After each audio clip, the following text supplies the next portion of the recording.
ವಿಠ್ಠಲ ರುಕುಮಾಯಿ ಜ್ಯೋತಿಷ್ ಶಾಲೆಗೆ ಸ್ವಾಗತ ಸುಸ್ವಾಗತ. ನಿಕ್ಷಿತ ಸ್ತ್ರೀ 21 ಡಿಸೆಂಬರ್ 2022 11:45 ಮಂಡ್ಯದಲ್ಲಿ ಜನನ. ಅನುರಾಧ ನಕ್ಷತ್ರ, ವೃಶ್ಚಿಕ ರಾಶಿ, ಕುಂಭ ಲಗ್ನ. ನೋಡಿ, ಅನುರಾಧ ನಕ್ಷತ್ರ ಒಳ್ಳೇದಲ್ಲ. ತೃತೀಯ ಯೋಗದಲ್ಲಿ ಹುಟ್ಟಿದ್ದೀರಿ, ನೋ ಪ್ರಾಬ್ಲಮ್. ಬನ್ನಿ, ಹಾಗಾದರೆ ಜಾತಕದಲ್ಲಿ ಏನೇನಿದೆ ನೋಡೋಣ. ಒಂದೊಂದೇ ಭಾವವನ್ನು ನೋಡ್ಕೊಂಡು ಹೋಗೋಣ. ನೋಡಿ, 1 ನೀವು ನಿಮ್ಮ ವ್ಯಕ್ತಿತ್ವ, 2 ವ್ಯವಹಾರ, 3 ಪರಾಕ್ರಮ, 4 ನಿಮ್ಮ ತಾಯಿಯಾಗೋ ಪ್ರಾಪರ್ಟಿ, 5 ವಿದ್ಯೆ, 6 ಕಷ್ಟಗಳು, 7 ದಾಂಪತ್ಯ, 8 ಶತ್ರು, 9 ಭಾಗ್ಯ, 10 ಕೆಲಸ, 11 ಲಾಭ, 12 ವಿದೇಶಿ ಪ್ರಯಾಣ. ಯಾವುದೇ ಗ್ರಹ ಇರಲಿ, 0 to 6 ಆಗಲಿ ಅಥವಾ 24 to 29 ಆಗಲಿ ಇದ್ರೆ ಲಾಭ ಸಿಗಲ್ಲ. 6 ಇಂದ 24 ಇರಬೇಕು. ಯಾಕೆಂದ್ರೆ 0 to 6 ಅಂದ್ರೆ 0 to 10 ಇಯರ್ಸ್ ಅಂತ ಅರ್ಥ. 24 to 29 ಅಂದ್ರೆ 65ರಿಂದ 100 ವರ್ಷ ಅಂತ ಅರ್ಥ. 6 ಇಂದ 24 ಅಂದ್ರೆ 15ರಿಂದ 60 ವರ್ಷ ಅಂತ ಅರ್ಥ. ಇದನ್ನ ಬಾಲ್ಯಾವಸ್ಥೆ ಅಂತ ಕರೆದ್ರೆ, ಇದನ್ನ ವೃದ್ಧಾಪ್ಯಾವಸ್ಥೆ ಅಂತ ಕರಿತೀವಿ. ಇದನ್ನ ನಾವು ಯೌವನಾವಸ್ಥೆ ಅಂತ ಕರಿತೀವಿ. ಯಾವುದೇ ಗ್ರಹ ಯೌವನಾವಸ್ಥೆಯಲ್ಲಿ ಇದ್ರೆ 100ಕ್ಕೆ 100 ಒಳ್ಳೆ ಫಲ ಕೊಡುತ್ತೆ. ಒಂದು ವೇಳೆ ರಾಹು ಕೇತು ಉಚ್ಚ ನೀಚ ಗ್ರಹಗಳಿಗೆ ಈ ರೂಲ್ಸ್ ಅಪ್ಲೈ ಆಗುವುದಿಲ್ಲ. ನೋಡಿ, 1, 4, 7, 10 ಕೇಂದ್ರ ಆದರೆ 2 ಧನೇಶ, 11 ಲಾಭೇಶ. ನೋಡಿ, 1, 5, 9 ತ್ರಿಕೋಣ ಆದರೆ 6, 8, 12 ಕೆಟ್ಟ ಸ್ಥಾನಗಳು, 3 50-50. ಹೌದು, ಒಳ್ಳೇದು ಮಾಡಲ್ಲ ಇದು. ಹಾಗಾಗಿ ಧನುಲಗ್ನದ ಯೋಗ, ಇದು ಕುಂಭಲಗ್ನದ ಯೋಗಕಾರಕ ಗ್ರಹ ಒಂದನೇದ್ದೇ ಬಂದ್ಬಿಟ್ಟು ನಿಮಗೆ ಬರೋದು ಶನಿ, ಅತಿ ಯೋಗಕಾರಕ. ಶನಿ ಅತಿ ದೊಡ್ಡ ಯೋಗಕಾರಕ. ಅದು ಅಲ್ಲದೆ ಶುಕ್ರ ಅತಿ ದೊಡ್ಡ ಯೋಗಕಾರಕ, ಬುಧ ಅತಿ ದೊಡ್ಡ ಯೋಗಕಾರಕ, ಗುರು ಅತಿ ದೊಡ್ಡ ಯೋಗಕಾರಕ. ತಾತ್ಕಾಲಿಕ ಮಿತ್ರ ಗುರು ಅಂತಾನೆ. ತಾತ್ಕಾಲಿಕ ಮಿತ್ರ ರಾಹು ಕೇತು ಮಿತ್ರರಾದರೆ ಅತಿ ದೊಡ್ಡ ವಿರೋಧಿ ಸೂರ್ಯ ಮತ್ತು ಚಂದ್ರ.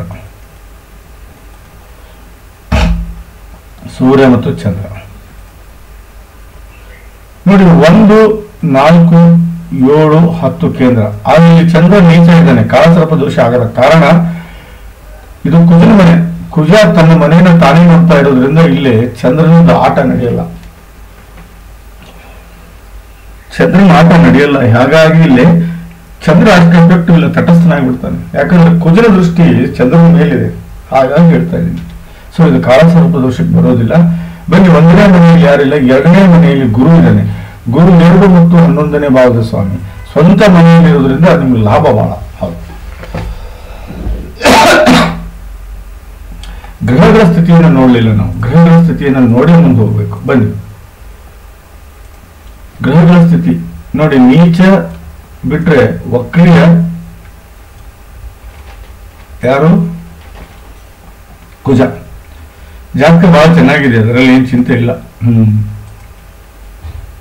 ನೋಡಿ, ರಾಹು ನೋಡಿ, ಗುರು ಸ್ವಂತ ಮನೆಯಲ್ಲಿ ಇರೋದ್ರಿಂದ 2 ಮತ್ತು 11ನೇ ಭಾವದ ಫಲವನ್ನು ಪಡ್ಕೋತೀರಿ ನೀವು.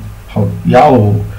ಒಳ್ಳೆ ವ್ಯವಹಾರಸ್ಥರಾಗ್ತೀರಿ ನೀವು. ವ್ಯವಹಾರ ಬಹಳ ಚೆನ್ನಾಗಿ ನೀಟಾಗಿ ಇಟ್ಕೋತೀರಿ. ಒಳ್ಳೆ ಬಿಹೇವಿಯರ್ ಇರುತ್ತೆ, ಒಳ್ಳೆ ಹ್ಯಾಬಿಟ್ಸ್ ಅನ್ನು ಕಲಿತೀರಿ, ಒಳ್ಳೆ ನಡವಳಿಕೆ ಇರುತ್ತೆ. ದುಡ್ಡಿನ ಒಳಹರಿವು ಹೊರಹರಿವು ವ್ಯತ್ಯಾಸ ಆಗುವುದಿಲ್ಲ. ಸಂಬಂಧಗಳಿಗೆ ಸಹಾಯ ಮಾಡ್ತೀರಿ, ಹೊಂದಾಣಿಕೆ ಬದುಕನ್ನು ಬದುಕ್ತೀರಿ, ಹಣವನ್ನು ಸೇವ್ ಮಾಡ್ತೀರಿ, ಊಟದ ವಿಚಾರದಲ್ಲಿ ಸ್ವಚ್ಛಂದ ಬೆಳಿತೀರಿ. ಅದು ಅಲ್ಲದೆ ಪರಿವಾರದ ಸ್ಥಿತಿ ಬಹಳ ಎತ್ತರಕ್ಕೆ ತಗೊಂಡು ಹೋಗ್ತೀರಿ. ಅದು ಅಲ್ಲದೆ ಇನಿಷಿಯಲಿ ಒಳ್ಳೆ ಸ್ಟಡಿ ಮಾಡ್ತೀರಿ. ಮಾತಿನಲ್ಲಿ ವ್ಯಕ್ತಿತ್ವ ಇರುತ್ತೆ, ಮಾತಿನ ದಾಟಿ ಚೆನ್ನಾಗಿರುತ್ತೆ. ಸಂಸ್ಕಾರ ಹಾಗೂ ಮನೆಯಲ್ಲಿ ನೆಮ್ಮದಿಯನ್ನು ಪಡ್ಕೋತೀರಿ. ಇದು 2ನೇ ಭಾವದ ಫಲ. 11ನೇ ಭಾವದ ಫಲ ನೋಡಿ. ಅಕ್ಕ ತಂಗಿ ಅನ್ನೋದ್ರ ಜೊತೆ ಬಹಳ ಸ್ನೇಹದಿಂದ ಇರ್ತೀರಿ. ಜೀವನವನ್ನು ಲಾಭದಲ್ಲಿ ತಗೊಂಡು ಹೋಗ್ತೀರಿ. ಸಣ್ಣ ಪುಟ್ಟ ರೋಗಗಳಿಂದ ದೂರ ಇರ್ತೀರಿ. ಏನೇ ಆಸೆ ಆಕಾಂಕ್ಷೆ ಇರಲಿ ಅವನು ಈಡೇರಿಸ್ಕೊಳ್ಳೋದಲ್ಲದೆ ಹಂತ ಹಂತವಾಗಿ ಪ್ರಮೋಷನ್ ತಗೋತೀರಿ, ಹಂತ ಹಂತವಾಗಿ ಗ್ರೋತ್ ಆಗುತ್ತೆ. ದುಡ್ಡು, ಆಭರಣ, ವೆಹಿಕಲ್ ಇವೆಲ್ಲವನ್ನೂ ಖರೀದಿ ಮಾಡೋದಲ್ಲದೆ ಹಣವನ್ನು ಸೇವ್ ಮಾಡ್ತೀರಿ. ಬ್ಯಾಂಕ್ ಬ್ಯಾಲೆನ್ಸ್ ಮೇಂಟೈನ್ ಮಾಡೋದಲ್ಲದೆ ಒಳ್ಳೆಯ ಮಿತ್ರರ ಜೊತೆಗೆ ಸಂಬಂಧ ಚೆನ್ನಾಗಿರುತ್ತೆ ನಿಮ್ದು. ಇದು ಎರಡನೇ ಭಾವ, ನೋ ಪ್ರಾಬ್ಲಮ್. ಅದೇ ರೀತಿ ಮೂರನೇ ಭಾವದ ಫಲ ನೋಡಿ. ರಾಹು ಇಲ್ಲಿ ಸರ್ಪದೋಷ ಜನರೇಟ್ ಮಾಡಿದ್ದಾನೆ. ಯಾವ ಕೆಲಸವೂ ಇನ್ ಟೈಮ್ ಆಗೋದಿಲ್ಲ ನಿಮ್ದು. ಹೌದು, ಯಾವ ಕೆಲಸವೂ ಇನ್ ಟೈಮ್ ಆಗೋದಿಲ್ಲ, ಇಂಪಾಸಿಬಲ್. ಇಲ್ಲಿ ನೀವು ನಾಡು ಪ್ರತಿಷ್ಠಾಪನೆ ಮಾಡ್ಕೊಳ್ಳಿಲ್ಲ ಅಂದ್ರೆ ನಡೆಯುವುದಿಲ್ಲ. ಸರ್ಪದೋಷ ಮೂರನೇ ಭಾವದಲ್ಲಿದ್ರೆ ಅಕ್ಕ ತಂಗಿ ಅಣ್ಣ ತಮ್ಮ ಜೊತೆ ಜಗಳ ಮಾಡ್ಕೊತೀರಿ, ಕೆಲಸ ಇನ್ ಟೈಮ್ ಆಗೋದಿಲ್ಲ. ಅಸ್ಯೂಮ್ ದಟ್ ನೀವು ಮಂಡ್ಯದಿಂದ ಮೈಸೂರು 10 ಗಂಟೆಗೆ ನೀವು ಬಸ್ ಸ್ಟ್ಯಾಂಡ್ ಹೋಗಿ ನಿಮ್ಗೆ 12 ಗಂಟೆಗೆ ಬಸ್ ಸಿಗುತ್ತೆ ಅಂದ್ರೆ ಡಿಲೇ ಆಗುತ್ತೆ. ಗುಡ್ಡಕ್ಕೆ ಮಣ್ಣು ಕೆಲಸ ಮಾಡ್ತೀರಾ ನೀವು, ವೇಸ್ಟ್ ಆಫ್ ಟೈಮ್ ಭಾಳ ಮಾಡ್ತೀರಾ ಅಂತ ಶಾಸ್ತ್ರ ಹೇಳ್ತಾ ಇದೆ. ನೋಡಿ, ಮೂರನೇ ಭಾವ ಅಕ್ಕ ತಂಗಿ ಅಣ್ಣ ಜೊತೆ ಜಗಳಕ್ಕೆ ಬೀಳ್ತೀರಿ, ಕೋರ್ಟ್ ಕಚೇರಿ ಅಡ್ಯಾಡುವಂತ ಪರಿಸ್ಥಿತಿ ಬಂದ್ರು ಆಶ್ಚರ್ಯ ಪಡುವಂಗಿಲ್ಲ. ನೀವು ಬಹಳ ಧೈರ್ಯಶಾಲಿಗಳಲ್ಲ, ಆಟಗಳಲ್ಲಿ ರುಚಿ ಇರೋದಿಲ್ಲ, ಬಾಡಿಯಲ್ಲಿ ಅಷ್ಟು ಹೇಳ್ಕೊಳ್ಳೋಷ್ಟು ಸ್ಟ್ರೆಂತ್ ಇರೋದಿಲ್ಲ, ಹಾರ್ಡ್ ವರ್ಕರ್ ಅಲ್ಲ. ಯಾವುದೇ ಕಾಂಪಿಟೇಷನ್ ಇರಲಿ ಗೆಲ್ಲುವ ನಿಮಗೆ ಆಗೋದಿಲ್ಲ. ಬರವಣಿಗೆ ಹಾಗೂ ಸಾಹಿತ್ಯ ನಿಮಗೆ ಒಲಿಯೋದಿಲ್ಲ. ಮಾತಿನಲ್ಲಿ ಸೋಲು ಮಾಡ್ತೀರಿ. ಟ್ಯಾಲೆಂಟ್ ಅನ್ನ ಯಾವ ಟೈಮ್ ಪ್ರೆಸೆಂಟ್ ಮಾಡಬೇಕು ಅನ್ನೋದು ನಿಮಗೆ ಅರಿವು ಇರೋದಿಲ್ಲ. ಅದು ಅಂತಾನೆ ನೀವು ಪ್ರಯತ್ನಶೀಲರಲ್ಲ. ಒಂದು ಕೆಲಸ ಕೈ ಹಿಡಿದ್ರೆ ಅದು ಮುಗಿಯೋದನ್ನು ಬಿಡೋದಿಲ್ಲ. ನೀವು ಒಂದೇ ಫೇಲ್ಯೂರ್ ಅನ್ನು ಬಿಟ್ಟುಬಿಡ್ತೀರಾ. ಕೋರ್ಟ್ ಕಚೇರಿಯಲ್ಲಿ ಫೇಲ್ಯೂರ್ ಅನುಭವಿಸ್ತೀರಾ, ತಿರುಗಾಟದಲ್ಲಿ ನಷ್ಟವನ್ನು ಅನುಭವಿಸ್ತೀರಾ. ಸರ್ಪದೋಷ ದಯವಿಟ್ಟು ನಾಗ ಪ್ರತಿಷ್ಠಾಪನೆ ಮಾಡ್ಕೊಳ್ಳಿ. ನಿಮ್ಗೆ ಯಾರಾದ್ರೂ 4ನೇ ಮನೆ ಪೂಜೆ ಇದ್ದಾನೆ, ನಿಮ್ಗೆ ಮಾಂಗಲ್ಯ ದೋಷ ಅಂದ್ರೆ ನಕ್ಕಬೇಡಿ. ಯಾಕಂದ್ರೆ ಕೇಂದ್ರ ಸ್ವಾಮಿ ಅವನು 10ನೇ ಮನೆ ಸ್ವಾಮಿ, ಅವನೇನ್ರಿ ಮಾಂಗಲ್ಯ ದೋಷ ಕೊಡ್ತಾನೆ? ಇಲ್ಲ, ಇಲ್ಲ, ಉಲ್ಟಾ ನಿಮ್ಗೆ ಕುಬೇರ ಕೊಡ್ತಾನೆ. ಇಲ್ಲಿ ಅವನು 3 ಮತ್ತು 4 ಮತ್ತು 10ನೇ ಭಾವದ ಫಲ ಕೊಡ್ತಾನೆ. ಬಟ್ 3ನೇ ಭಾವದ ಫಲ ರಾಹು ಶಾಂತಿ ಮಾಡಿದ್ರೆ ಮಾತ್ರ ಸಿಗುತ್ತೆ, ಇಲ್ಲ ಅಂದ್ರೆ ಸಿಗುವುದಿಲ್ಲ. ಹೌದು, ನಾಗ ಪ್ರತಿಷ್ಠಾಪನೆ ಮಾಡ್ಕೊಂಡ್ರೆ ಮಾತ್ರ ಸಿಗುತ್ತೆ, ಇಲ್ಲ ಅಂದ್ರೆ ಸಿಗುವುದಿಲ್ಲ. ಬಟ್ 4ನೇ ಭಾವದ ಫಲವನ್ನು ಅನುಭವಿಸ್ತೇವೆ, 10ನೇ ಭಾವದ ಫಲವನ್ನು ಅನುಭವಿಸ್ತೇವೆ. ಹೌದಾ? ತಾಯಿ ಮೇಲೆ ವಿಪರೀತ ವ್ಯಾಮೋಹ ಪ್ರೀತಿ ಇರುತ್ತೆ. ತಾಯಿ ಮಾತನ್ನ ನೀವು ದಾಟುವುದಿಲ್ಲ. ನೀವು ಜವಾಬ್ದಾರಿತ ವ್ಯಕ್ತಿತ್ವವನ್ನು ಹೊಂದಿರ್ತೀರಿ, ರೆಸ್ಪಾನ್ಸಿಬಿಲಿಟಿ ತಗೋತೀರಿ. ನೀವು ಯಾವುದೇ ವ್ಯವಹಾರ ಮಾಡಿ, ಬಿಸ್ನೆಸ್ ಮಾಡಿ 100 ಗೆಲ್ತೀರಿ, ನೆಮ್ಮದಿ ಬದುಕ್ತೀರಿ, ಸುಖದ ಜೀವನವನ್ನು ಸಾಗಿಸ್ತೀರಿ, ಒಳ್ಳೆ ಪ್ರಾಪರ್ಟಿಯನ್ನು ಖರೀದಿ ಮಾಡ್ತೀರಿ, ಹೈಯರ್ ಎಜುಕೇಶನ್ ಮಾಡ್ಕೋತೀರಿ, ಹೊಂದಾಣಿಕೆ ಬದುಕನ್ನು ಬದುಕ್ತೀರಿ, ಮನೆ ಸ್ಥಿತಿ ಬಹಳ ಎತ್ತರಕ್ಕೆ ಹೋಗುತ್ತೆ, ಸ್ಟೈಲ್ ಆಫ್ ಲಿವಿಂಗ್ ಹೈ ಇರುತ್ತೆ. ಹಾಸ್ಪಿಟಾಲಿಟಿ ಮನೆಗೆ ಬಂದವ್ರನ್ನ ಪ್ರೇಮದಿಂದ ನೋಡ್ಕೋತೀರಿ, ಸಮಾಜದಲ್ಲಿ ಒಳ್ಳೆ ಹೆಸರು ಮಾಡ್ತೀರಿ. ಮೂಲಗಳ ನಿಯಮದಲ್ಲಿ ಪ್ರಾಪರ್ಟಿಯನ್ನು ಖರೀದಿ ಮಾಡೋದಲ್ಲದೆ ನೀವು ಆಭರಣ, ವೆಹಿಕಲ್ಸ್ ಇತ್ಯಾದಿಗಳನ್ನು ಖರೀದಿ ಮಾಡ್ತೀರಿ, ಇಟ್ಕೋತೀರಿ. ಮತ್ತು ನೀವು ಮನೆ, ಶಾಪು, ತೋಟ, ಮನೆ, ಹೊಲ ಈ ರೀತಿ ಇವುಗಳನ್ನು ಖರೀದಿ ಮಾಡುವಷ್ಟು ಯೋಗ್ಯರಿರ್ತೀರಿ ಅಂತ ಜಾತಕ ಹೇಳ್ತಾ ಇದೆ. 10ನೇ ಭಾವದ ಫಲ ಚಂದ್ರ ಏನು ಡ್ಯಾಮೇಜ್ ಮಾಡೋಕ್ಕಾಗಲ್ಲ. ಕಾರಣ ಇಷ್ಟೇ,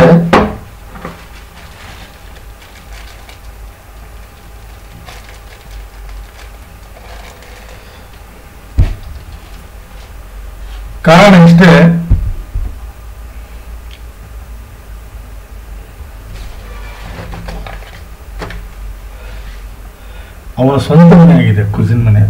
ಹಾಗಾಗಿ ಅವನು ಚಂದ್ರ ಕುಜಿನ ದೃಷ್ಟಿಯಲ್ಲಿ ಇರೋದ್ರಿಂದ ಚಂದ್ರನ ಆಟ ನಡೆಯೋದಿಲ್ಲ ಅಲ್ಲಿ. ನೋಡಿ, ನೀವು ಮಾಡುವ ಕೆಲಸ ನಿಮ್ಗೆ ಇಷ್ಟ ಆಗುತ್ತೆ, ಕೆಲಸದ ವಿಧಾನ ಇಷ್ಟ ಆಗುತ್ತೆ, ಕೆಲಸದಲ್ಲಿ ಗೆಲುವು ಸಾಧಿಸ್ತೀರಿ, ಅದು ಕೆಲಸದಲ್ಲಿ ಗಳಿಕೆ ಮಾಡ್ಕೋತೀರಿ. ತಂದೆ ಜೊತೆಗೆ ಒಡನಾಟ ಬಹಳ ಚೆನ್ನಾಗಿರುತ್ತೆ. ಮಾನ, ಪ್ರತಿಷ್ಠೆ, ಸಂಪತ್ತು, ಐಶ್ವರ್ಯ, ಪ್ರಾಪರ್ಟಿ, ಕೀರ್ತಿ, ಆರೋಗ್ಯ, ಯಶಸ್ಸು, ಸ್ಥಾನ, ಮಾನ ಇವೆಲ್ಲವನ್ನೂ ಪಡ್ಕೋತೀರಿ ಅಂತ ಶಾಸ್ತ್ರ ಹೇಳುತ್ತೆ. ಇದು 10ನೇ ಭಾವದ ಫಲ. ಅಡ್ಡಿಲ್ಲರಿ, ಬಹಳ ಚೆನ್ನಾಗಿದೆ ಜಾತಕ. ನೋಡಿ, ಕೇತು ಶುಕ್ರ 11ನೇ ಮನೆಯಲ್ಲಿದ್ದಾನೆ. ಕೇತು ಇಲ್ಲಿರೋದ್ರಿಂದ ಕೇತು ಈ ವರ್ಕ್ ಆಸ್ ಎ ಶುಕ್ರ 9ನೇ ಭಾವದ ಸ್ವಾಮಿ. ನೋಡಿ, ಇಲ್ಲಿ ನೋಡಿ 4ನೇ ಮನೆ ಕುಬೇರ ಯೋಗ ಆಗುತ್ತೆ. ಯಾಕೆ ಕುಬೇರ ಯೋಗ ಆಗ್ಬೇಕಿದು? ರೀಸನ್ ಏನು? ಯಾಕಂದ್ರೆ 10ನೇ ಮನೆ ಸ್ವಾಮಿ ಅವನು. ನೋಡಿ, ಕುಬೇರ ಯೋಗದಲ್ಲಿ ನಾವು ಮಾತಾಡ್ತೇವೆ, ನಿಮಗೆ ಪ್ರಾಪರ್ಟಿ ತಂದೆಯಿಂದ ಪಡ್ಕೋತೀರಿ, ಇಲ್ಲ ತಾಯಿಯಿಂದ ಪಡ್ಕೋತೀರಿ, ಇಲ್ಲ ಗಂಡಿನಿಂದ ಪಡ್ಕೋತೀರಿ, ಇಲ್ಲ ಮಕ್ಕಳಿಂದ ಪಡ್ಕೋತೀರಿ, ಇಲ್ಲ ಸ್ವತಃ ನೀವೇ ಮಾಡ್ಕೋತೀರಿ. ಹೌದು, ಮತ್ತು ಪ್ರಾಪರ್ಟಿ, ಐಶ್ವರ್ಯ, ನಿಮ್ಮಲ್ಲಿ ಕಟ್ಟಿಟ್ಟ ಬುತ್ತಿ ಕುಬೇರ ಯೋಗದಲ್ಲಿ. ಯಾರ ಜಾತಕದಲ್ಲಿ ಕುಬೇರ ಯೋಗ ಆಗುತ್ತೋ ಅವ್ರು ಒಳ್ಳೆ ತಂದೆ, ತಾಯಿ, ಅಣ್ಣ, ತಮ್ಮ, ತಂಗಿ, ಯಶಸ್ಸು, ಆರೋಗ್ಯ, ಐಶ್ವರ್ಯ, ಕೀರ್ತಿ, ಸಕಲ ಸಮರ್ಪಕ ಸಂಪೂರ್ಣ ಫಲವನ್ನು ಅನುಭವಿಸುವುದಲ್ದೇನೆ ಒಳ್ಳೆ ಸಂಪತ್ತು, ಒಳ್ಳೆ ಐಶ್ವರ್ಯ, ಒಳ್ಳೆ ಪ್ರಾಪರ್ಟಿ, ಒಳ್ಳೆ ಜ್ಞಾನ, ವಿದ್ಯೆ, ಬುದ್ಧಿ, ಒಳ್ಳೆ ದಾಂಪತ್ಯ, ಒಳ್ಳೆ ಗಂಡ ಮಕ್ಕಳು, ಯಶಸ್ಸು, ಕೀರ್ತಿ, ಸಾಧನೆ, ಸಮರ್ಥ ಮಾನಸಿಕ ಹಾಗೂ ದೈಹಿಕ ಶಕ್ತಿ, ಸಾಮಾಜಿಕ ಹಾಗೂ ಧಾರ್ಮಿಕ ಮುಖ್ಯ ಕೆಲಸಗಳು, ಅದು ಅಲ್ಲದೆ ಮಾನ, ಪ್ರತಿಷ್ಠೆ, ಸ್ಥಾನ, ಮಾನ, ಅಂತಸ್ತು, ಸ್ಥಾನ, ಯಶಸ್ಸು, ಆರೋಗ್ಯ, ಆಯುಷ್ಯವನ್ನು ಪಡ್ಕೊಂಡು ಜೀವನದಲ್ಲಿ ಬಹಳ ಸೊಗಸಾಗಿರ್ತೀರಿ, ಜೀವನದಲ್ಲಿ ಖುಷಿಯಾಗಿರ್ತೀರಿ, ಜೀವನವನ್ನು ಶ್ರೇಷ್ಠ ಜೀವನ ಮಾಡ್ಕೋತೀರಿ. ಯೋಗ ಚಂದ್ರಿಕೆ ಅನ್ನೋರು ಗ್ರಂಥದಲ್ಲಿ ಬಹಳ ಚಂದ ಕುಬೇರ ಯೋಗದ ಬಗ್ಗೆ ಬರೆದಿದ್ದಾರೆ, ತಾವು ನೋಡಬಹುದು ಅದನ್ನ. ಹೌದು ನೋಡಿ, ಕೇತು 9ನೇ ಮನೆಯಲ್ಲಿದ್ದಾನೆ. ಇಲ್ಲಿ ಕೆಟ್ಟವನಲ್ಲ ಅವನು, ಕಾರಣ ಶುಕ್ರ ಒಳ್ಳೆಯ ಮನೆ ಇದ್ದಾನೆ, ಅದು ಶನಿ ಫ್ರೆಂಡ್ ಆಗಿರೋದ್ರಿಂದ ಇಲ್ಲಿ ಕೇತು ಒಳ್ಳೆಯ ಫಲವನ್ನೇ ಕೊಡ್ತಾನೆ. ಇಲ್ಲಿ work as a 9th house ಸ್ವಾಮಿ. ಹೌದು, ನೀವು ರಾಹು ಕೇತು ನೋಡುವಾಗ ಆ ಮನೆಯ ಸ್ವಾಮಿಯ ಸ್ಥಿತಿಯನ್ನು ನೋಡಿ ನೀವು ಮಾತಾಡಬೇಕು. ಆ ಮನೆಯ ಸ್ವಾಮಿ ಸ್ಥಿತಿ ಕೆಟ್ಟರೆ ರಾಹು ಕೇತು ಕೆಟ್ಟಂಗೆನೆ. ಹೌದು, ಗುರುವಿನ ಆಶೀರ್ವಾದ ಸದಾ ನಿಮ್ಮ ಜೊತೆಗಿರುತ್ತೆ. ಹೌದೌದು, ಧರ್ಮವನ್ನು ನಂಬ್ತೀರಿ, ಭಾಗ್ಯವಂತರಾಗಿರ್ತೀರಿ, ಪ್ರಾಪ್ತಿಯನ್ನು ಪಡ್ಕೋತೀರಿ, ತಂದೆಯ ಜೊತೆಗೆ ನಿಕಟ ಸಂಬಂಧ ಇರುತ್ತೆ, ಸಾಧನೆಗೆ ದಾರಿ ಮಾಡ್ಕೋತೀರಿ, ಸುಖಮಯ ಜೀವನವನ್ನು ಸಾಗಿಸ್ತೀರಿ, ಗೆಲುವು ಸದಾ ನಿಮ್ದಾಗಿರುತ್ತೆ, ಸಂಬಂಧಗಳಿಗೆ ಸಹಾಯ ಮಾಡ್ತೀರಿ, ದೇವರ ಆಶೀರ್ವಾದ ಸದಾ ನಿಮ್ಮ ಜೊತೆಗಿರುತ್ತೆ, ಬಹಳ ಲಕ್ಕಿ ಆಗಿರ್ತೀರಿ, ಪುಣ್ಯದ ಕೆಲಸ ಮಾಡ್ತೀರಿ, ಮನೆಯಲ್ಲಿ ನೆಮ್ಮದಿಯನ್ನು ತಗೊಂಡು ಬರ್ತೀರಿ, ಬಹಳ ಸುಸಂಸ್ಕೃತರಾಗಿ ವರ್ಕ್ ಮಾಡ್ತೀರಿ. 10ನೇ ಮನೆಯಲ್ಲಿ ಚಂದ್ರ, ಒಂದ್ಸಲಿ ಶಾಂತಿ ಮಾಡ್ಕೊಳ್ಳೋದು ಬಹಳ ಉತ್ತಮ. ಹೌದು, ಒಂದ್ಸಲಿ ಶಾಂತಿ ಮಾಡ್ಕೊಂಡ್ರೆ ಸಾಕು. ಯಾವ್ದು ಕುಜನ ದೃಷ್ಟಿ ಇದೆ, ನೀಚತ್ವನ ಅಷ್ಟು ನೀಚತ್ವವನ್ನು ತೋರಿಸೋದಿಲ್ಲ ಅವನು. ಆದ್ರೆ ಕುಜನ ಮತ್ತು ಗುರುವಿನ ದೃಷ್ಟಿ ಇಲ್ಲ ಅಂದ್ರೆ ಚಂದ್ರನ ಮೇಲೆ 100% he will damage like anything. ಹೌದು ನೋಡಿ, ಬುಧ, ಶುಕ್ರ, ಸೂರ್ಯನ ಬಿಟ್ಬಿಡಿ, ನಾನು ಕನ್ಸಿಡರೇ ಮಾಡಲ್ಲ ವಿರೋಧಿ ಅಂತ. ಬುಧ ಇಲ್ಲ ನೋಡಿ, 11ನೇ ಮನೆಯಲ್ಲಿ ಇರೋದ್ರಿಂದ ಶ್ರೇಷ್ಠ ಮಹಾಲಕ್ಷ್ಮಿ ಯೋಗ ಅಂತ ಕರಿತೀನಿ.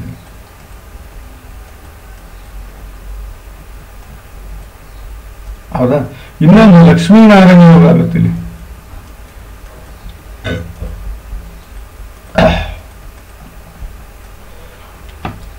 ನೋಡಿ, ಇವನು 9ನೇ ಭಾವದ ಸ್ವಾಮಿ, ಇವನು 5ನೇ ಭಾವದ ಸ್ವಾಮಿ.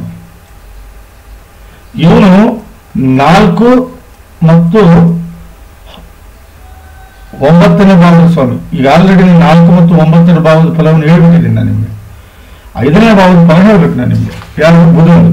ಬಟ್ 7 ಕ್ಯಾರೆಟ್ ಪಚ್ಚೆ ಹಾಕೋದು ಬಹಳ ಮುಖ್ಯ. ನೀವು ಇಲ್ಲಿ ಪಚ್ಚೆ ಹಾಕಿದ್ರೆ ಒಳ್ಳೆಯದು, 7 ಕ್ಯಾರೆಟ್ ಪಚ್ಚೆ ಹಾಕಿದ್ರೆ ಒಳ್ಳೆಯದು.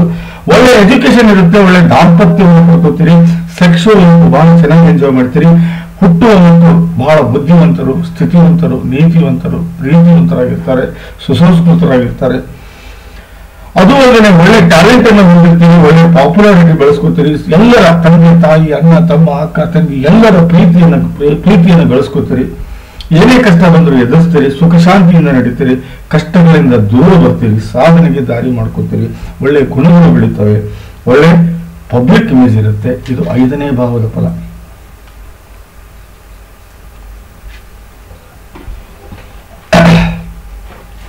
ನೋಡಿ, ಲಕ್ಷ್ಮೀನಾರಾಯಣ ರಾಜಯೋಗ, ಇದರಲ್ಲಿ ಗಂಡ ಹೆಂಡತಿ ಬಹಳ ಅನ್ಯೋನ್ಯವಾಗಿರ್ತಾರೆ, ಬಹಳ ಪ್ರೇಮದಿಂದ ಇರ್ತಾರೆ, ಬಹಳ ಪ್ರೀತಿಯಿಂದ ಇರ್ತಾರೆ, ಬಹಳ ಹೊಂದಾಣಿಕೆ ಜೀವನ ನಡೆಯುತ್ತೆ.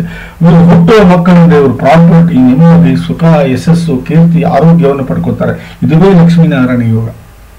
ಶ್ರೇಷ್ಠ ಮಹಾಲಕ್ಷ್ಮಿ ರಾಜಯೋಗದಲ್ಲಿ ಸಂಪತ್ತು, ಐಶ್ವರ್ಯ, ದಾಂಪತ್ಯ, ವಿದ್ಯೆ, ಕಟ್ಟಿಟ್ಟ ಬುತ್ತಿ. ನೀವು ಯಾರ ಜಾತಕದಲ್ಲಿ ಈ 2 ರಾಜಯೋಗ ಒಳ್ಳೆಯ ತಂದೆ ತಾಯಿ, ಅಣ್ಣ ತಮ್ಮ, ಅಕ್ಕ ತಂಗಿ, ಯಶಸ್ಸು, ಆರೋಗ್ಯ, ಐಶ್ವರ್ಯ, ಕೀರ್ತಿ, ಸಕಲ ಸಮರ್ಪಕ ಸಂಪೂರ್ಣ ಫಲವನ್ನು ಅನುಭವಿಸುವುದಲ್ಲದೆ ಒಳ್ಳೆ ಸಂಪತ್ತು, ಒಳ್ಳೆ ಐಶ್ವರ್ಯ, ಒಳ್ಳೆ ಪ್ರಾಪರ್ಟಿ, ಒಳ್ಳೆ ಜ್ಞಾನ, ವಿದ್ಯೆ, ಬುದ್ಧಿ, ಒಳ್ಳೆ ದಾಂಪತ್ಯ, ಒಳ್ಳೆ ಗಂಡ ಮಕ್ಕಳು, ಯಶಸ್ಸು, ಕೀರ್ತಿ, ಸಾಧನೆ, ಸಮರ್ಥ ಮಾನಸಿಕ ಹಾಗೂ ದೈಹಿಕ ಶಕ್ತಿ, ಸಾಮಾಜಿಕ ಹಾಗೂ ಧಾರ್ಮಿಕ ಮುಖ್ಯ ಕೆಲಸಗಳು, ಅದು ಅಲ್ಲದೆ ಮಾನ, ಪ್ರತಿಷ್ಠೆ, ಸ್ಥಾನ, ಮಾನ, ಯಶಸ್ಸು, ನೀತಿವಂತಿಕೆ, ಆರೋಗ್ಯ, ಆಯುಷ್ಯವನ್ನು ಕೊಟ್ಟು ದೇವರು ನಿಮ್ಮನ್ನು ಬಹಳ ಸುಖಮಯ ಜೀವನವನ್ನು ಸಾಗಿಸ್ತಾನೆ, ಬಹಳ ಚಂದ ಇಟ್ಟಿರ್ತಾನೆ ಅಂತ ಶಾಸ್ತ್ರ ಹೇಳುತ್ತೆ. ಬಟ್ ಒಂದು ಬ್ಯಾಡ್ ವಿಚಾರ ಏನು ಅಂದ್ರೆ, ಶನಿ 1ನೇ ಮನೆ ಸ್ವಾಮಿ 12ನೇ ಭಾವದಲ್ಲಿ ಕೂತಿದ್ದಾನೆ. ಆ ಮನೆ ಮಕರ ಆಗಿರೋದ್ರಿಂದ ಅವನಲ್ಲಿ ತಟಸ್ಥನಾಗ್ತಾನೆ. ಹೌದು, ಅವನಲ್ಲೇ ತಟಸ್ಥನಾಗ್ತಾನೆ. ದಯವಿಟ್ಟು ನಾನು ಹೇಳೋದನ್ನ ಅರ್ಥ ಮಾಡ್ಕೊಳ್ಳಿ. ಬಹಳ ಚೆನ್ನಾಗಿದೆ ಜಾತಕ, ಚಿಂತೆ ಇಲ್ಲ.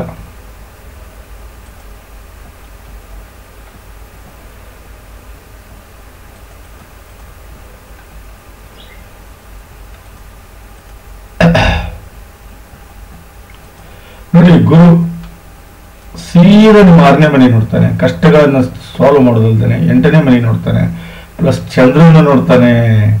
ಹಾಗಾಗಿ ಇಲ್ಲಿ ಚಂದ್ರನ ಆಟ ನಡೆಯೋದಿಲ್ಲ. 2ರಲ್ಲಿ ಒಳ್ಳೆ ವ್ಯವಹಾರ, 6ರಲ್ಲಿ ಒಳ್ಳೆ ಕಷ್ಟಗಳನ್ನು ದೂರ ಮಾಡ್ತಾನೆ, 8ರಲ್ಲಿ ಶತ್ರುನ ನಾಶ ಮಾಡ್ತಾನೆ, 10ರಲ್ಲಿ ಚಂದ್ರನಿಂದ ಆಗುವ ಎಲ್ಲಾ ಕೆಟ್ಟ ಫಲಗಳನ್ನು ನಿವಾರಣೆ ಮಾಡ್ತಾನೆ. ಅದೇ ಕುಜ ನಿಮ್ಮ 7ನೇ ಭಾವ ನೋಡ್ತಾನೆ, ದಾಂಪತ್ಯವನ್ನು ಬಹಳ ಚೆನ್ನಾಗಿರ್ತಾನೆ. ಸೀದಾ ನಿಮ್ಮ 10ನೇ ಭಾವ ನೋಡ್ತಾನೆ, ಅದಾದ್ಮೇಲೆ 11ನೇ ಭಾವ ನೋಡ್ತಾನೆ. ಹೌದು, ನೀವು ಪ್ರಾಪರ್ಟಿ ಬಿಸ್ನೆಸ್ ಮಾಡಿದ್ರೆ 100ಕ್ಕೆ 100 ಒಳ್ಳೆ ಫಲ ಪಡಿತೀರಿ. ಹೌದು, ನೋ ಪ್ರಾಬ್ಲಮ್. ಜಾತಕ ಬಹಳ ಚೆನ್ನಾಗಿದೆ. ನೋಡಿ, ಇಲ್ಲಿ ರಾಹು ಸೀದಾ ನಿಮ್ಮ 7ನೇ ಭಾವ ನೋಡಿ ದಾಂಪತ್ಯ ಹಾಳು ಮಾಡ್ತಾನೆ, ಆಮೇಲೆ 9ನೇ ಭಾವ ನೋಡಿ, ಆಮೇಲೆ 11ನೇ ಭಾವ ನೋಡ್ತಾನೆ. ದಯವಿಟ್ಟು ನಾ ರಾಹು ಶಾಂತಿ ಮಾಡ್ಕೊಳ್ಳಿಲ್ಲ ಅಂದ್ರೆ ನಡೆಯೋದಿಲ್ಲ ಇಲ್ಲಿ. ಯಾಕಂದ್ರೆ ಅವನು ದಾಂಪತ್ಯದ ಮನೆಯನ್ನ ನೋಡ್ತಾನೆ, ಫ್ಯೂಚರ್ ಮನೆ ನೋಡ್ತಾನೆ, ಲಾಭ ನೋಡ್ತಾನೆ. He will danger. ಮೇಷ ರಾಶಿಯಲ್ಲಿ ರಾಹು ಒಳ್ಳೆಯ ಫಲವನ್ನ ಕೊಡುವುದಿಲ್ಲ. 1ನೇ ಭಾವ ಅಷ್ಟು ಹೇಳ್ಕೊಳ್ಳೋಷ್ಟಿಲ್ಲ, ಬಟ್ 2ನೇ ಭಾವ ಸೂಪರ್, 4ನೇ ಭಾವ ಸೂಪರ್, 5ನೇ ಭಾವ ಸೂಪರ್, ಸಾರಿ 6ನೇ ಭಾವ ಸೂಪರ್, 7ನೇ ಭಾವ ಸೂಪರ್, 8ನೇ ಭಾವ ಸೂಪರ್, 9 ಓಕೆ, ಇದು ಸ್ವಲ್ಪ ಓಕೆ, ಇದು ಓಕೆ, ಬಟ್ ಇದು ನಾಟ್ ಬ್ಯಾಡ್. ದಯವಿಟ್ಟು ಶಾಂತಿಯನ್ನ ಮಾಡ್ಕೊಳ್ಳಿ. ಏನ್ ಶಾಂತಿ ಮಾಡ್ಕೋಬೇಕು? ನಾಗ ಪ್ರತಿಷ್ಠಾಪನೆ ಮಾಡ್ಕೊಳ್ಳಿ, ಮತ್ತು ರಾಹು ಮತ್ತು ಚಂದ್ರ ಶಾಂತಿ ಮಾಡ್ಕೊಳ್ಳಿ. ಹೌದು, ರಾಹು ಮತ್ತು ಚಂದ್ರ ಶಾಂತಿ ಮಾಡ್ಕೊಳ್ಳಿ. ಪ್ಲಸ್ 7 ಕ್ಯಾರೆಟ್ ಓಪಲ್ ಅನ್ನ ನೀವು ಧರಿಸಲೇಬೇಕು, ಇಲ್ಲ ಅಂದ್ರೆ ನಡೆಯೋದಿಲ್ಲ. ಸಾರಿ,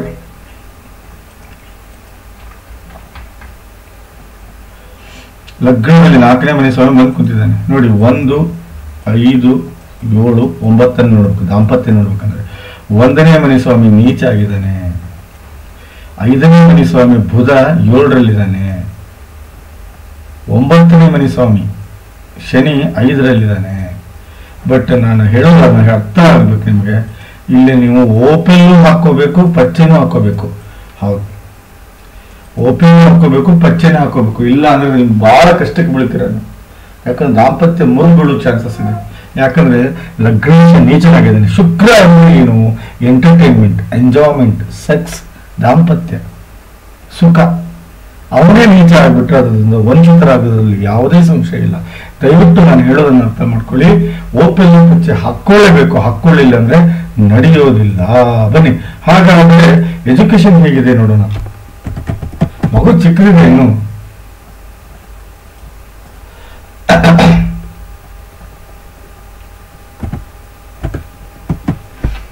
ಬನ್ನಿ ಎಜುಕೇಶನ್ ನೋಡೋಣ. ನೋಡಿ ಎಜುಕೇಶನ್ ಹೇಗಿದೆ. ಶನಿ ನೀಚ ಆಗಿದ್ದಾನೆ 2ನೇ ಮನೆಯಲ್ಲಿ, ಬಟ್ 5ನೇ ಮನೆ ಸ್ವಾಮಿ ಚಂದ್ರ ನೀಚ ಆಗಿದ್ದಾನೆ. ಚಂದ್ರ ಶಾಂತಿ ಆಗಲೇಬೇಕು, ಇಲ್ಲ ಎಜುಕೇಶನ್ ಆಗಲ್ಲ. ಇಂಟ್ರೆಸ್ಟ್ ಕೊಡಲ್ಲ ಅವರು. ಹೌದು, ಇಂಟ್ರೆಸ್ಟ್ ಕೊಡಲ್ಲ ಎಜುಕೇಶನ್. ದಯವಿಟ್ಟು ಚಂದ್ರ ಶಾಂತಿ ಮಾಡ್ಕೊಳ್ಳಿ. ಚಂದ್ರ ಮತ್ತು ರಾಹು ಶಾಂತಿ ಆದಷ್ಟು ಬೇಗ ಮಾಡ್ಕೊಳ್ಳಿ. ಹೌದು, ಅದು ಅಲ್ಲದೆ ನೋಡಿ ಇಲ್ಲಿ ಕೆಲಸಕ್ಕೆ ಚಿಂತೆ ಇಲ್ಲ, ಸರ್ಕಾರಿ ನೌಕರಿ ಕಟ್ಟಿಟ್ಟ ಬುತ್ತಿ. ಹೌದು, ಬಟ್ ನೀವು ಚಂದ್ರ ಶಾಂತಿ ಮಾಡ್ಕೊಂಡ್ರೆ ಬೆಟರ್. ಹೌದು, ದಯವಿಟ್ಟು ಆ ಹುಡುಗಿ 7 ಕ್ಯಾರೆಟ್ ಓಪೆಲ್ ಪಚ್ಚೆ ಹಾಕೋದು ಮಾತ್ರ ಮರಿಬೇಡಿ. ಬನ್ನಿ, ಹಾಗಾದ್ರೆ ಜಾತಕ ಏನ್ ಹೇಳುತ್ತೆ ಇದು, ಸಾರಿ ದಶೆ ಏನ್ ಹೇಳುತ್ತೆ ನೋಡೋಣ. ಬನ್ನಿ, ಶನಿ ಹೇಳಿದಾಳೆ, ಇದಕ್ಕೆ ಸ್ವಲ್ಪ ಆರೋಗ್ಯದ ಸಮಸ್ಯೆ ಕಾಣಬಹುದು. ದಯವಿಟ್ಟು ನಾನು ಹೇಳೋದನ್ನ ಅರ್ಥ ಮಾಡ್ಕೊಳ್ಳಿ. ನಾಗ ಪ್ರತಿಷ್ಠಾಪನೆ ಮಾಡ್ಕೊಳ್ಳಿ, ಪ್ಲಸ್ ಅರ್ಕ ವಿವಾಹ ಮಾಡ್ಕೊಳ್ಳಿ, ಪ್ಲಸ್ ಚಂದ್ರ ಶಾಂತಿ ಮಾಡ್ಕೊಳ್ಳಿ, ಪ್ಲಸ್ 7 ಕ್ಯಾರೆಟ್ ಓಪಲ್ ಹಾಗೂ ಪಚ್ಚೆ ಧರಿಸಲೇಬೇಕು. ಹೌದು, ನೋಡಿ ಓಪೆಲ್ಲು ಪಚ್ಚೆ ಧರಿಸಲಿಲ್ಲ ಅಂದ್ರೆ ದಾಂಪತ್ಯ ಗ್ಯಾರಂಟಿ ಹಾಳಾಗುತ್ತೆ, ಎಜುಕೇಶನ್ ಹಾಳಾಗುತ್ತೆ. ಚಂದ್ರ ಶಾಂತಿ ಮಾಡಲಿಲ್ಲ ಅಂದ್ರೆ ಎಜುಕೇಶನ್ 100ಕ್ಕೆ 100 ಹಾಳಾಗುತ್ತೆ. ಸುಮ್ಮನೆ ರಿಸ್ಕ್ ತಗೋಬೇಡಿ. ಹೇಳಿದ್ದನ್ನ ಇವಾಗಲೇ ಮಾಡ್ಕೊಂಡ್ಬಿಟ್ರೆ ಬಹಳ ಒಳ್ಳೆಯದು. ಬಹಳ ಒಳ್ಳೆಯದು ಅಂದ್ರೆ ಬಹಳ ಒಳ್ಳೆಯದು. ಹೌದು, ಸೊ ಈ ಜಾತಕದ ವಿಶ್ಲೇಷಣೆ ಮುಗಿಸ್ತಾ ಇದ್ದೀನಿ. ತಮಗೆ ದಯವಿಟ್ಟು ಇಷ್ಟವಾದರೆ ಸಬ್ಸ್ಕ್ರೈಬ್ ಮಾಡಿ, ಯೂಟ್ಯೂಬ್ ಚಾನಲನ್ನು ಸಬ್ಸ್ಕ್ರೈಬ್ ಮಾಡಿ ಹಾಗೂ ಬೆಲ್ ಐಕಾನನ್ನು ಒತ್ತಿ ದಯವಿಟ್ಟು ಬೇರೆಯವರಿಗೆ ವಿಷಯವನ್ನು ತಿಳಿಸಿ ಅವರು ತಮ್ಮ ಪ್ರಾಬ್ಲಮನ್ನು ಸಾಲ್ವ್ ಮಾಡ್ಕೊಳ್ಳಿ ಅಂತ ಹೇಳ್ತಾ ಜಾತಕದ ವಿಶ್ಲೇಷಣೆ ಮುಗಿಸ್ತಾ ಇದ್ದೀನಿ. ನಮಸ್ಕಾರ.